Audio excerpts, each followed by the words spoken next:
अस्सलाम वालेकुम दोस्तों, मैं हूं अदनान और आप देख रहे हैं मेरा यूट्यूब चैनल अदनास गार्डन। दोस्तों, आज की इस वीडियो में मैं आपके साथ बोट लिली प्लांट की रिपोर्टिंग शेयर करने जा रहा हूं, या इसे शिफ्टिंग कह लें, ट्रांसप्लांटिंग कह लें, क्योंकि मैं इनको छोटे पोट से बड़े पोट में शिफ्ट करने वाला हूं।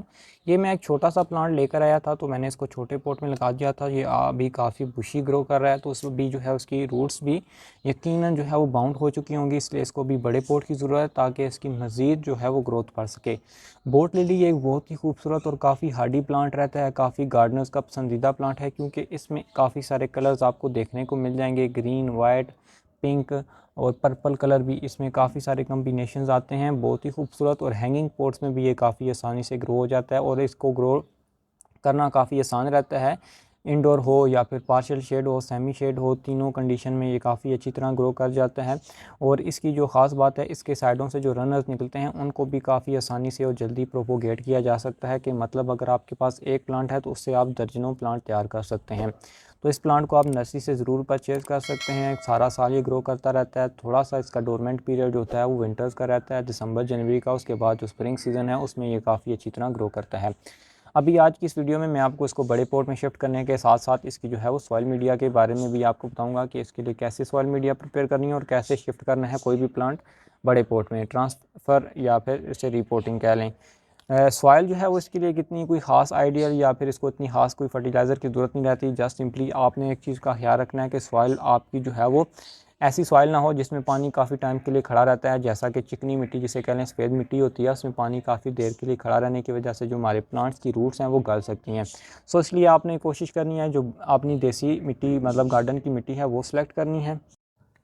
सॉइल ऐसी होनी चाहिए जिसमें पानी खड़ा ना हो। इसमें मैं जो है वो तकरीबन 60 to 70% नॉर्मल गार्डन सॉइल है, और 30% इसमें मैं कंपोस्ट यूज़ कर रहा हूँ, काउ डंग कंपोस्ट, जो कि हमारी सॉइल को सॉफ्ट बनाने के साथ साथ वेल ड्रेन बनाता है। पोट साइज़ आपके लिए मतलब छोटा अगर प्लांट है, छोटा पोट जिस पोट में लगा है उससे 1 इंच या 2 इंच बड़ा पोट आप यूज़ कर सकते हैं। ये मैं 8 इंचज़ का पोट, क्ले पोट यूज़ कर रहा हूँ, क्योंकि क्ले पोट का हमें बेनिफिट ये रहता है, इसका ड्रेनेज सिस्टम काफ़ी अच्छा होता है और इसमें पानी काफ़ी टाइम के लिए खड़ा नहीं रह पाता।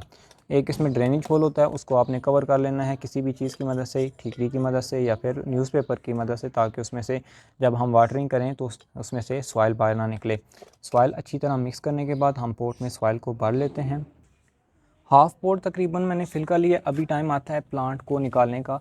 तो प्लांट को निकालने के लिए जो है वो आपने साइड में पोट रखना है और लीव्स देखना डैमेज ना हो। इस तरह ये रूट बाउंड था तो इसी तरह निकल आया। अगर नहीं निकल रहा तो आपने साइड पे रख के ऐसे थोड़ा सा अगर फोर्सली करेंगे, देखना है गमला ना टूट जाए। तो अभी ये रूट बाउंड था और इस वजह से जो है वो ये काफ़ी जल्दी आसानी से निकल आया है। तो इसी मेथड से आप जो है वो प्लांट्स को निकाल सकते हैं, इससे आपका प्लांट डैमेज नहीं होगा। ये आप देख सकते हैं इसकी रूट्स जो थी वो काफ़ी डैमेज हो चुकी हुई थी। अभी इसको शिफ्ट करने का टाइम आ गया है। तो अभी इसको सिंपली इसी पोट में रखेंगे और मिट्टी जो साइडों पर डलती है वो डालेंगे, और हमारा प्लांट जो है वो रेडी हो जाएगा।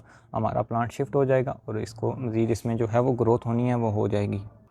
सो फाइनली फ्रेंड्स, जो है वो हमारा प्लांट कम्प्लीटली ट्रांसप्लांट हो गया। एक चीज़ का आपने ख्याल करना है, आफ्टर शिफ्टिंग प्लांट के जो है वो आपने इसको शेडी एरिया में प्लेस करना है, डायरेक्टली धूप में ना रखें इसको, क्योंकि इसकी रूट्स को हवा लगने की वजह से ये प्लांट्स हमारा शौक में जा सकता है। यहाँ तक मेरी वीडियो कंप्लीट होती है। उम्मीद करता हूँ वीडियो आपको पसंद आई होगी। आज के लिए इतना ही, चलते हैं, अल्लाह हाफिज़।